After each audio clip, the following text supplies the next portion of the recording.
तो कलयुग का प्रभाव ही ऐसा है, उसमें आप सभी अस्त व्यस्त हैं, चाहे आप कहीं भी बैठे हैं, लेकिन मन मस्तिष्क जो है उसमें टिकता नहीं है। तो उसके लिए सबसे जरूरी जो है हमारा एक संकल्प शक्ति। हमारा संकल्प जो है वही हमें किसी भी चीज को पाने के लिए सबसे अहम भूमिका निभाता है। चाहे वो आपका कार्य क्षेत्र हो, धार्मिक क्षेत्र हो, किसी भी चीज में लगन है, अगर आपकी संकल्प शक्ति जो है प्रबल है तो आप उस चीज की उस ऊंचाइयों को पा सकते हो। लेकिन वो दृढ़ होनी चाहिए, हमारी दृढ़ इच्छा शक्ति वो ही काम करती है। अगर आपने किसी भी क्षेत्र में, बच्चे हैं तो बच्चों का भी एक जो है टारगेट होता है कि हमने ये बनना है, डॉक्टर बनना, इंजीनियर बनना, कुछ भी जो भी जिस भी क्षेत्र में जाना है, अगर उनका वो टारगेट पक्का है, संकल्प शक्ति पक्की है कि हमने ये बनना है, आप तभी बन सकते हो। जब आप डगमगाते रहोगे तब वो चीज़ असंभव हो जाती है। तो इसलिए अपनी संकल्प शक्ति को प्रबल करें, और जब आपकी संकल्प शक्ति जो है, संकल्प पक्का होगा और आपकी नीयत ठीक होगी, नीतियां ठीक होगी, आपका मार्ग अच्छा होगा, तभी होगी कि आप परोपकार धर्मार्थ का अगर आपकी संकल्प शक्ति है तो सारी सृष्टि जो है, सारी प्रकृति, सभी देवी देवता, गुरुजन, आशीर्वाद, आसपास का माहौल आपको वैसा बनना शुरू हो जाएगा और आपको वैसा ही संयोग बनता जाएगा, वैसे वैसे लोग टकरेंगे, मिलेंगे जैसा आप चाहते हैं।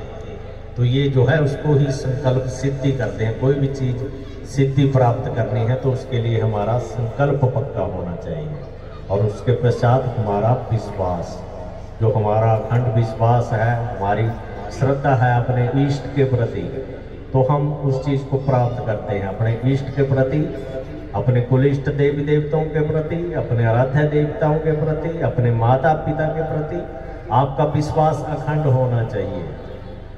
वो तभी चीज़ें सफल होती। बुजुर्गों का आप, हमारी जो परंपराएं हैं वो ये हैं कि अतिथि देवो भव, मातृ देवो भव, पितृ देवो भव।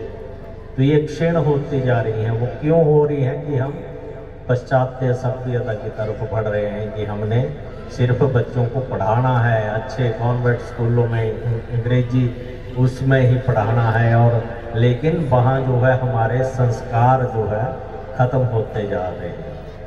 तो अपने बच्चों को अच्छी शिक्षा देना बहुत ज़रूरी है। शिक्षा के बिना जीवन निष्फल है, लेकिन उसके साथ साथ संस्कारित करना, संस्कार अच्छे देना चाहिए। तो संस्कार कहाँ से शुरू हो गए, हमारे परंपराएं कहाँ से हुई? वो घर से ही होगी। तो घर में ऐसा माहौल रखें, बच्चों को कहीं भी जाएं, अच्छे स्थानों पर, तीर्थ स्थानों पर, धार्मिक कार्यक्रम समागम है वहाँ पर लेकर जाएं, अपनी संस्कृति से संजोए रखें, उन चीज़ों को दिखाएं, तो वो उससे जुड़े रहेंगे, आपकी परिवार से, संस्कृति से, संस्कारों से। अभी भगवान कृष्ण जी की, सुदामा जी की जो झांकी निकाली थी बच्चों ने, बहुत खूबसूरत वो झांकी। वो क्या है कि यहाँ पर कृष्ण जी की महिमा है, कुरुक्षेत्र की धरती है, यहीं पर गीता उपदेश भी दिया हुआ, इस धरती का तो सौभाग्य है। तो वही दिखाए, क्योंकि वही हमारी संस्कृति है। क्यों हम इन चीज़ों को दिखाएंगे, बताएंगे, बच्चों को पढ़ाएंगे, तभी उन्हें पता लगेगा कि हम कहाँ हैं, किसको अपनाते हैं जीवन में और क्या करना है। कि उसमें ही सारी नीतियाँ, नीति सब कुछ निहित है हमारे ग्रंथों, लेकिन उनको अपनाने की जरूरत है, जीवन में पढ़ने की जरूरत है। जब हम अध्ययन नहीं करेंगे किसी भी चीज़ का, तब हम जो है उसका ज्ञान प्राप्त नहीं कर सकते हैं। सुने सुनाए जो भी बातों से हम वार्ताएं करते हैं, बहस करते हैं एक दूसरे के प्रति, वो निष्फल है। क्योंकि जब ज्ञान नहीं है तो आप हर एक दूसरे को ऊपर नीचे दिखाने में लगा रहता है। जब आप पढ़ लेते हैं, अध्ययन कर लेते हैं, ज्ञान हो जाता है, फिर तो आप शून्य हो जाते हैं। फिर आप देखते हैं कि कोई बहस रहा है, फालतू बोल रहा है, तो उसको तो दिमाग में रखेंगे, बोल रहा है फालतू, वह चलने तो बोलने तो। उसको जब ज्ञान ही है तो उससे बहस भी क्यों करनी है? तो बहस भी हो, किसी चीज़ की चर्चा भी हो, वो तर्कों पर हो, किसी कोई आधार हो, उसका आपको ज्ञान होना चाहिए पूरा, तभी ये चीज़ें जो है शोभामय होती है। तो बाबा बालकनाथ जी की महिमा जो है आप सभी जानते हैं, कलयुग अवतार हैं। भगवान भोलेनाथ जी ने उन्हें आशीर्वाद दिया था कि आपकी कलयुग में घर घर में महिमा होगी। तो आज का समय जो चल रहा है 5,500 वर्षों से ऊपर का समय हो चुका है, और 5,500 वर्षों की कलयुग का आरंभ ही जो है जब गीता का उपदेश भगवान जी ने यहाँ पर दिया था, श्री कृष्ण जी ने दिया था। सनहित सरोवर आपके नज़दीक है, कुरुक्षेत्र की धरती है, वहाँ पर ही सब ये चीज़ें हुई हैं। तो उसके पश्चात कलयुग का आरंभ हो गया, तो उसको भी 5,500 वर्षों से ऊपर का समय हो चुका है। तो हमें तो सिर्फ भगवान जी ने, अगर ज़्यादा भी हम ज्ञान नहीं प्राप्त कर सकते हैं, तो जो गीता सार है आम जनमानस के लिए तो वो ही बहुत है, अगर हम उसको जीवन में अपना लें। लेकिन अपनाना पड़ेगा, उसको मार्ग पर चलना पड़ेगा हमें, वो तभी चीज़ें सफल होंगी। कोई भी चीज़, कोई भी मार्ग जो है इतना आसान नहीं होता है, लेकिन जब आप चल पड़ते हैं, उसका अनुसरण करते हैं, आगे बढ़ते जाते हैं, वैसे आपको रास्ते मिलते जाते हैं। तो इसलिए जीवन में जो है अपना जप तप नियम यज्ञ इत्यादि जो है उनको अपनाए जीवन में। उसमें से क्या होता है, जब हम अच्छे मार्ग पर चलते हैं तो हमारे आसपास जो है नकारात्मक ऊर्जा जो है, नेगेटिविटी जो है वो दूर होती है। भजन से होती है, कीर्तन से होती है, सत्संग से होती है। फिर हमारी बोल चाल वाणी कैसी है, हमारे मन मस्तिष्क में विचार क्या चल रहे हैं, वही आपके मार्ग प्रस्त करते हैं। अगर हम नेगेटिव सोचते हैं तो आपके आसपास जो है घर में भी सब जगह कलह कलेश नेगेटिविटी नेगेटिव औरा ही बना रहेगा, जो हर चीज़ में और वैसी ही होने शुरू हो जाती है। जैसा हम सोच कहते हैं ना, जैसी सोच वैसा हो, तो वो होता तभी है। लेकिन जब आप अच्छी सोच रखें, पॉजिटिव सोच रखें, तो आपके आसपास भी वैसे लोग रहेंगे, पॉजिटिव सुनेंगे, बोलेंगे, सोचे और अच्छा होने लगेगा। तो जितने भी आज के समय में परेशानी है, माताएं बहनें बुजुर्ग सभी आजकल डिप्रेशन परेशानियों से, तो उसमें कारण क्या है कि हमारी सोच परिवर्तित होगी। जो भी फोनों पर, टीवी पर, अन्यत्र आगे पीछे हम सुन रहे हैं, देख रहे हैं, अच्छा तो बहुत कम 10% सुना देखा जाता है, और वैसा ही प्रचार प्रसार जो है हमारे चैनलों के माध्यम से मीडिया में जो है जो गलत चीज़ें हैं वो ज़्यादा दिखाई देती हैं, सुनाई जाती हैं, ताकि उन्होंने तो पब्लिसिटी लेनी है, लेकिन वो हमारे मस्तिष्क में घर कर जाती है और फिर वैसा ही वातावरण रहता है। तो उन चीज़ों से बचें, अच्छा देखें, अच्छा सुने, अच्छा खाएं, अच्छा पाएं, अच्छे से रहें, अच्छे से बोलें। हमारी एक बोलबानी ही है जिससे कि हम सब कुछ अच्छा कर भी सकते हैं, बुरा भी कर सकते हैं। और हमारी वाणी एक ऐसी है कि जिससे जो है जितने भी उपद्रव हैं, जितनी भी लड़ाइयाँ झगड़े कलह क्लेश है, 99% हमारी वाणी से ही होते हैं, हमारे बोलने से ही। हम कुछ बोलेंगे, अगले का उसी टाइम रिएक्शन आ जाएगा, या किसी ने बोला आपने उसी टाइम जो रिएक्शन दे दिया, कि उस टाइम हम दूसरे को बताने, बोलने, बहसने में अपना मन मस्तिष्क, अपना मनोबल कम कर देते हैं।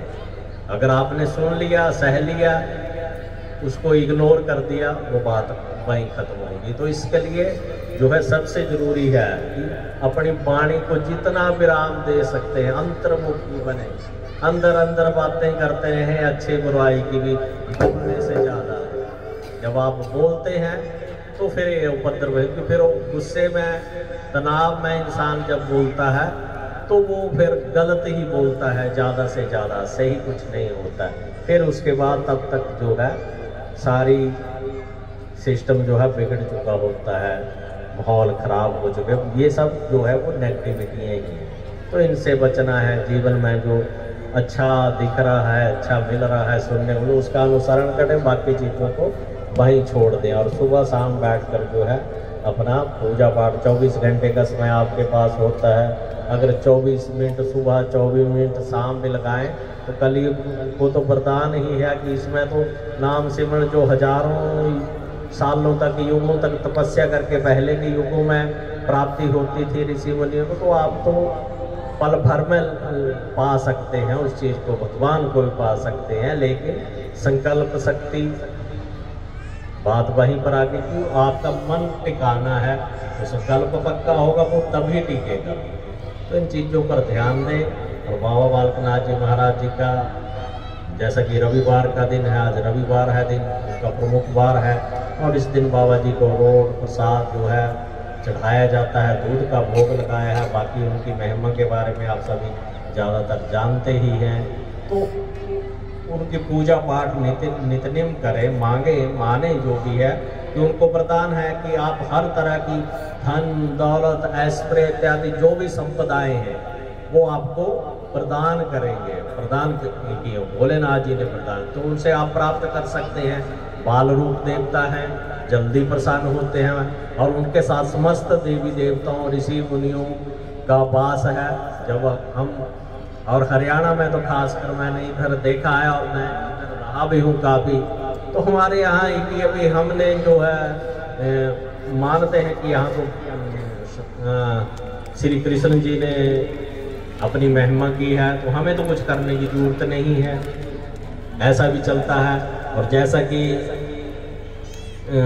गति वगैरह का है, जब किसी की मृत्यु होती है तो हम गति भी नहीं करते हैं, वैसे भी चीज़ें आती हैं सामने, लेकिन वो करना है जरूरी। हरिद्वार पेहवा वो स्थान बना है, वो इसीलिए बना है जब किसी की मृत्यु होगी, जब हम उसकी गति नहीं करते जब तब तक तो वो भटकता ही नहीं, तो बाद में भटकाव में रहेगी। जो आपके बुजुर्ग हैं, पितर हैं, तो उनका गति पिंडदान करना अवश्य है। और यहाँ पर जो पेहवा में जो है, यहाँ पर सरस्वती है, सरस्वती का वास है, वो भी लुप्त हैं। तो जब यहाँ पर जितना नरसंहार हुआ उसमें पाप का अंत हुआ, तभी भगवान जी ने ये महिमा की रही थी, आवाहन किया था माँ सरस्वती का कि आप क्या है, ताकि जितने भी थे तो उनको हरिद्वार या अन्यत्र तीर्थ स्थानों पर ना जाकर गति कराने, तो यहाँ पर सभी की गति हुई, और उसके पश्चात फिर उसको लुप्त कर दिया। और ये तो साइंस ने भी सिद्ध कर दिया हुआ कि यहाँ पर सरस्वती है, और जो है वो अंदर है, और यहाँ से उसका वास है। तो ये चीज़ें जो है जो प्रकृति ने बनाई है, भगवान ने जो बनाई है, उनकी महिमा हम उनका अनुसरण करें, बस उसको अपना लें। जो हमारे करने का कर दें, बाकी भगवान पर छोड़ दें। जो हमारा कर्म प्रधान है आज के समय में, तो अपना कर्म कर दीजिए, फिर आप आदि परेशानियों से जो है, आधे दोस्तों से हम ऐसे ही दूर हो जाते हैं।